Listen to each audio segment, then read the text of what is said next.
శ్రీమాత్రే నమ. రామ్ దత్తాత్రేయాయ నమ. శ్రీ గురుభ్యో నమ. నన్ను ఫాలో అవుతున్నటువంటి ఫాలోవర్స్కి అందరికి కూడా నా ఆశీస్సులు. చాలామంది ఈ తంత్రం ఏంటండి, తాంత్రికం ఏంటండి, తాంత్రికం అంటారు ఏంటండి అర్థం కాక చాలామంది నాకు అడుగుతున్నారు.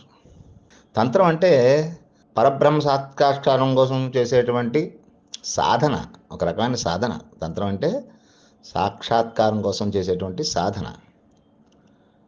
బీజాక్షరాలు కానీ, యంత్రాలు కానీ, పూజలు, ఇదే కాకుండా షట్చక్ర భేదనం, కొండని యోగం, ఇవన్నీ కలిపి ఒక తంత్రం. ఇవన్నీ బహిరంగానే చేసేటువంటి కొంతమంది ఉంటారు, అలాగే రహస్యంగా శవం మీద కూర్చొని చేసేటువంటి వాళ్ళు. అలాగే తంత్ర సాధనలో కొంతమంది పంచమకారాలు అంటే మద్యం, మాంసం, ఇలాగా 5 మకారాలు ఉన్నటువంటి విధానంలో సాధన ఉంటుంది. ఇవి రహస్యంగా సాధన చేసేటువంటి విధానం ఉంటుంది. వీరినే తాంత్రికులు కూడా అని కూడా అంటుంటారు. వీళ్ళు కూడా అద్వైతులే.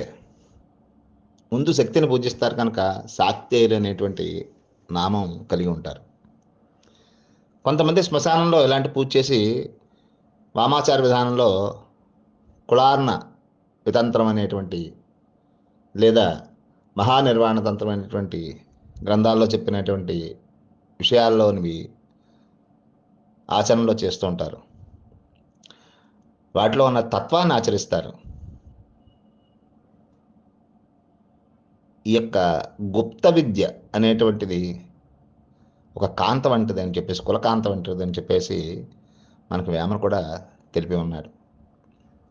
ఇటువంటి తాంత్రికులు నేడు అరుదుగా ఉన్నప్పటికీ మనకి కనిపించని తాంత్రికులు చాలామంది ఉన్నారు.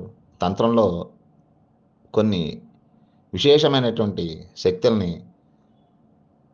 పొందినటువంటి తాంత్రికులు ఉన్నారు. ఈ తాంత్ర సాధన అంతా కూడా మాకు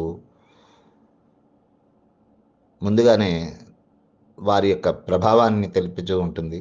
శ్రీమాత్రే నమః.